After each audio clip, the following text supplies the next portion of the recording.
Good evening and thank you for joining us. More details are coming to light about that fatal plane crash north of Nakina. The Cessna 208, operated by ZAM Air Services, disappeared last Tuesday with 2 crew members on board. The pilot of the search plane that spotted the wreckage on Saturday says they had mixed emotions, knowing they had solved the mystery, but also realizing there were no survivors. Jonathan Wilson reports. The missing plane, owned by ZAM Air, formerly known as Nakina Air Services, was bringing cargo to Edmonton First Nation on February 28th when it failed to arrive at the airport at Fort Hope. After a 5-day search by more than half a dozen aircraft and search teams, the crew on this civil air search and rescue plane spotted a darker area in the forest below at around 11:30 Saturday morning. We were simply flying up the track, and suddenly we heard from one of the other members of the crew to turn hard right. We broke the aircraft hard right, came around. We lost it immediately, and then after a couple more turns, we were able to locate the search object, mark it, and then relay the coordinates to our other SAR partners who were on scene literally in a matter of a few minutes. Did you see a wing? What was sticking out? The whole plane, or maybe just a wing? What did you see? Not very much. A little bit of scorched ground, and that was about it. The plane crashed approximately 1/3 of the way along its flight to Fort Hope, just south of Chaucer Lake, about 60 kilometers northwest of Nakina. Major Emmanuel Graton, an Air Force commander involved in the search, says their Griffin helicopter couldn't land near the crash site, so a hoist was used to lower 2 Air Force search and rescue technicians to the ground. So we inserted the 2 search and rescue technicians, and unfortunately when they arrived on scene, both occupants were found without vital signs. And when we come upon a crash scene and there are no survivors, it's not good. We're glad maybe we can bring closure to the family, but at the same time, it's tough. It's tough for everybody. Graton says the families of the 2 deceased crew members were notified soon after. The identities have not been released, but sources indicate the 2 men were from the Thunder Bay area. The rescue effort was hampered by the densely forested terrain, the large search area, and the lack of an emergency transmitter signal from the plane. The search involved 2 Hercules aircraft, helicopters from the Air Force, Coast Guard, OPP, and MNR, and 2 civilian search planes operated by Casera. Members from Edmonton First Nation also helped search for the crash site using snowmobiles. I really appreciate everyone's efforts. It was definitely a big team that coordinated this event, and we're really happy with all the support we received from the local community and all the different resources. The OPP are now in charge of transporting the victims from the crash site, and the Transportation Safety Board is sending investigators to the scene to try to determine the cause. Jonathan Wilson, TBT News. The options for an indoor turf facility will once again be discussed at Monday night's City Council meeting. It features a report from administration outlining the initial findings surrounding Soccer Northwest's proposal next to the community auditorium. Administration's report found the price tag would be between $23.8 and $25.8 million. That's a noticeable jump, with Soccer Northwest originally believing it could be built for under $20 million. Also on the agenda is a response to a request for the city to create a top 25 infrastructure funding priority list. It was brought forward by Councillor Trevor Gertuga, who believes this will help the city receive future funding. It's something that the ministers will ask for, and the provincial and federal government, they'll ask, say, what are your priorities? Give us your top 3 priorities, and we have this funding envelope or this funding envelope. I know that there's a $400 million waterfront trail fund that we haven't accessed because we haven't had, that hasn't been our priority, right? The infrastructure priority list would include projects in tech, fleet, facilities, roads, bridges, and trails. The Northwest 2 Progressive Conservative members were speaking about the tourism rebound in Thunder Bay at Queen's Park this past week. Thunder Bay Atikokan MPP Kevin Holland was asking Northern Development Minister Greg Rickford about what is being done to bring American tourists back to the city.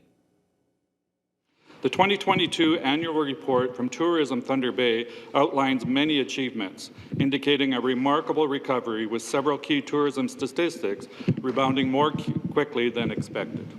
However, there remain challenges. As an example, American tourists have typically made up 1/3 of visitors to Thunder Bay, but their visits have dropped to less than 13%.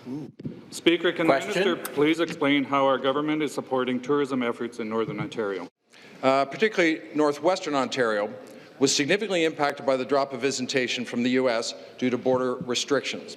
Those have eased, so we are supporting the visitor economic through strategic investments. Specifically, for the northern tourism economy, we've invested more than $10 million for regional tourism organizations, supported festivals events through our Reconnect program, and targeted northern marketing campaigns through Destination Ontario.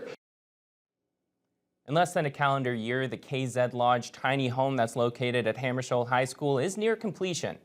Lakehead Public Schools has worked collectively with organizations like Matawa and the Lakehead Social Planning Council to create a unique learning experience for Indigenous youth. Riley McManus was there for their open house and takes us for a look inside.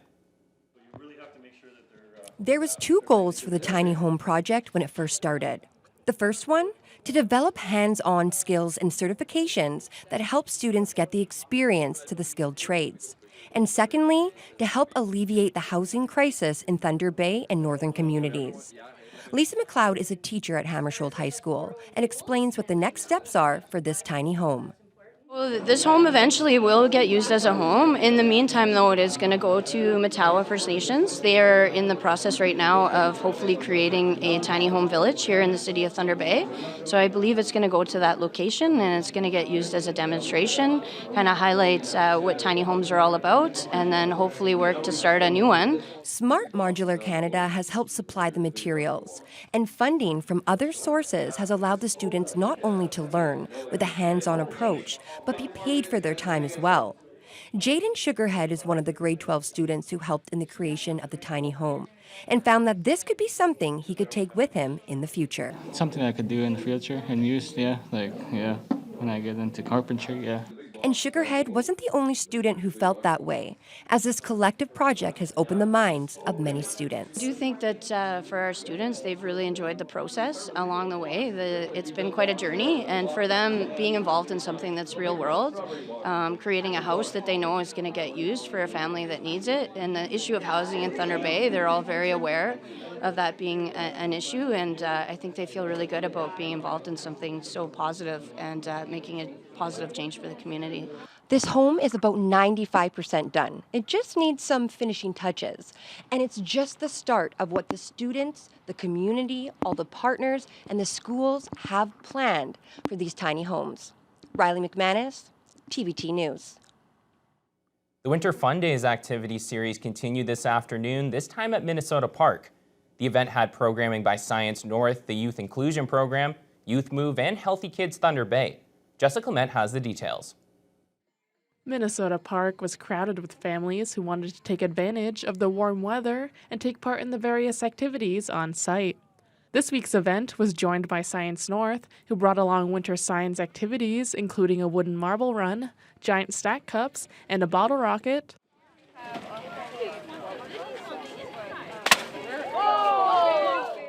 Which was a crowd favorite. Science North STEM specialist Danielle Tom explains how it works. The bottle rocket is filled with a little bit of water to create a seal and a bit of pressure at the bottom. Then it is plugged by a bicycle pump. As you pump that bicycle pump, pressure is added into that system until eventually the cork of that bottle rocket pops, and then it is sent into the air. It's sent up straight using those little plastic pieces that you can see on the bottom. That's just making sure the air around the bottle is moving in almost a column, and it'll send it straight up into the air.